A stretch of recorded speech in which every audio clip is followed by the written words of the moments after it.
What is going on, everyone? Cool Guy here, and today we're going to go in-depth on a Claws of Ahamkara Warlock build and briefly talk about another one here at the end.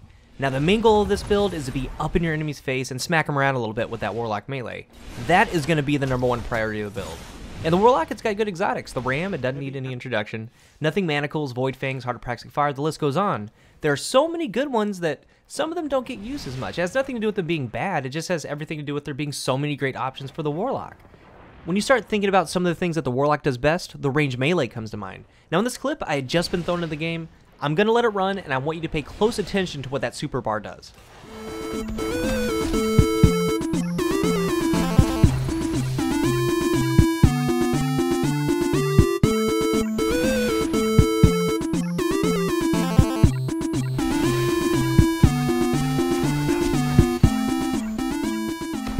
So that's what we're working with.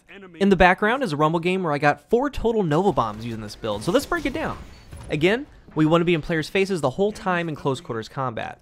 We're focusing on the Voidwalker subclass with the Claws of Ahamkara, and instead of discipline, we're going to be focusing on strength and intellect. Now at the conclusion of the video, once we've learned what goes into all this, we'll do a rundown of all the stacking that goes on. Now there are a couple ways to run it. There's no wrong way. In the Voidwalker skill tree, I focus on recovery and agility. Now recovery because I'm always going to be in the heart of the battle and I want to get my shields up as fast as I can. And some of these are going to be preference, and here are the 2 ways I run it, but there is one thing that you need to have equipped, and we'll get to it in a little bit. So for the grenade, I use the Axion Bolt. Now the jump, I am a big fan of Focus Burst, and I do really well with it, but I do put Blink on every now and then. I know. But it's a good way to get right in melee attack range. And also, credit goes to Reddit user whatever my name is, who recently shared a way on how to get 3 blinks out of your cooldown instead of 2. There will be a link in the description of the post, so you run with your primary out, blink. In mid-blink, you switch to your secondary, you blink again, and in the mid-air, you switch to your primary, and you can blink again. So basically, you switch weapons each time you blink, and you get 3. Now for the Nova Bomb, I run Shatter, and with Shatter, you sacrifice Explosion for getting the Nova Bomb out to a wider area, and this can be helped by Annihilate, which gives you a 10% bigger explosion, and you get a little bit more coverage, and especially when you add Bloom. And there's nothing wrong with Vortex and Lance, those are really good too, it's going to be up to you. And then we have Energy Drain. So an energy siphon effect comes into play when you hit an opponent. Your grenade recharge speeds up by 1.6 times for 5 seconds. And this is nice because you're focusing on your intellect and strength. Discipline's low, so it helps your grenade recharge rate even though you have low discipline. But the perk that you want on this build is Soul Rip. Killing an enemy with an energy drain reduces the cooldown of your Nova Bomb. So Soul Rip gives you a 10% increase in your super meter when you kill an enemy with the energy drain. So it's active when you get the kill from the actual charge of the melee. So the claws give you 2 charges, and we want to kill our enemies with the actual charges. I then use Annihilate to get that 10% explosion boost for my Bloom and Void kills. So either Annihilate and Bloom, or if you don't like that low discipline, run the Hunger and Embrace the Void. And then we have the Claws of Ahamkara. So the claws, they give you Special Weapon Reloader, increase reload speed on special weapons, Snap Discharge, increase melee attack speed, and the exotic perk, the Whispers, gain an additional charge for all Warlock charge melees. So one more time, it's important that you get melee kills with the actual charge. Then I have it stacking with Scholar's Draw. Now Scholar's Draw, it's a perk, it gives you more super energy from melee kills. It's a pretty special perk. Now this perk and its brother perk, which we'll get to a little bit later, can show up on blues, but it's also found on the Ram, go figure, and the other is the Trials of Osiris Hood of the Exile. And Scholar's Draw, it's a random perk roll that can go on the helmet, so you can kind of start seeing how all this is coming together. So you have high strength with 2 melee charges from the claws, Soul Rip gives a 10% bonus to your super meter when you get kills with the actual charge, and then you have a helmet that gives you extra super energy from melee kills. So you've been seeing this in the background this whole time. And what also helps is a nice shotgun setup, and thinking of the future, in Update 2.0 with the Taken King shotguns, they're going to be changed. The changes include, shotgun perks that enhance lethality at range should be less effective when combined with high initial range stat.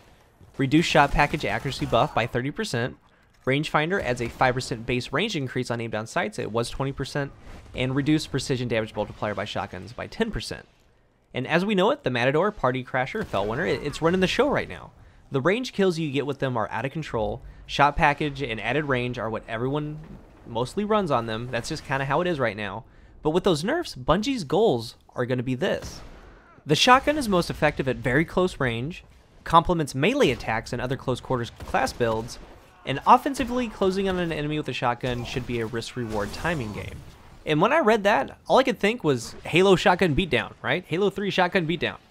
So I did some thinking on the post 2.0 shotguns, and we don't know how all this range and nerf, how it's going to impact the game with what they're doing, but I have something that could possibly be the new shot package, the new rangefinder, something to take its place. So the last part of this build is ensuring that you get kills with your melee charges.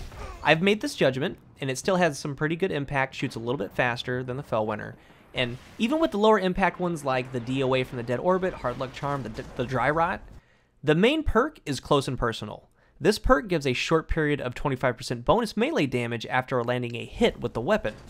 Picture this. Say the shotguns are nerfed to where you don't get those range kills anymore, because they do. They want you to be in very close range and melee range, right? So with this setup, you do a little bit of damage with a shotgun, and Close and Personal will do the rest. You're getting just close enough to tap them with the shotgun. Now the second perk, it makes it a win-win situation for this particular build. So in close quarters, someone is going to go down, right? We know that you can assist yourself with Army of One, but with Army of One, it decreases your melee and grenade cooldown with an unassisted kill. And if you kill them from range with a shotgun, it's still okay because you're still getting something out of it. And if it doesn't kill them, that's where Close and Personal comes in to clean them up. The perks work for you both ways. Also, if you're out of charges on your melee, the Scholar's Draw perk still helps you out.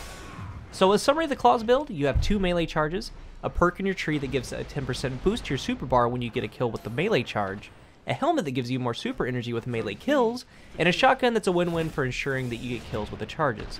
It's a very complete build. I really enjoy it. And I know some of you guys have been thinking, I don't have that helmet. Well, use it on the Ram on the Voidwalker. Use Soul Rip to get that 10% boost, and the Ram, you still have Scholar's Draw, you get the extra armor, and it grants lifesteal on melee hits. So still focus on strength and intellect. The shotgun will still do its job with the build. You're sacrificing a charge from the claws, but you're gaining extra armor and that lifesteal. So it's fun to play with. It's a high risk, high reward build. I have had amazing games with it. And let's briefly talk about a build for the Nothing Manacles. You're going to be focusing on intellect and discipline, and the perk tree switches around a little bit. Instead of Annihilate and Bloom, you're going to run Hunger, which increases your energy drain by 3 seconds, and Embrace the Void. And that triggers the energy drain siphon effect for a Nova Bomb and grenade hit. So you're going to be constantly getting your grenades to recharge, high intellect, 2 scatter grenades with Wolfpack rounds, the shotgun with Army of One, and to top it off, the other perk roll for the Hood of the Exile is the Scholar Jaw's brother, called Quintessence Transfer. Now that perk gives you super energy when you kill an enemy with a grenade. It's the opposite. This one's all about getting kills with your grenades and getting enemies' health low enough and letting the scatter grenade do the work. And it doesn't stop there. If you have the Hood of the Exile helmet, or like one of these blues that has the perk, you can go various separate routes. You can get the Void Fangs on, throw Gift of the Sun on your Sunsinger for 2 Firebolts, or 2 Fusion Grenades. And with both of these builds, focus on what you need to do to get the class going. So with the Claws, remember, be aggressive with your melees and get kills with the actual charge. Same for the other build. Your focus should be getting on kills with the grenade, so do a little bit of damage, focus on dropping that grenade just good enough to get the kill with it. Hopefully you guys have some of these pieces and can put together one of these explosive builds. Thank you for watching, and until the next one, I am Cool Guy.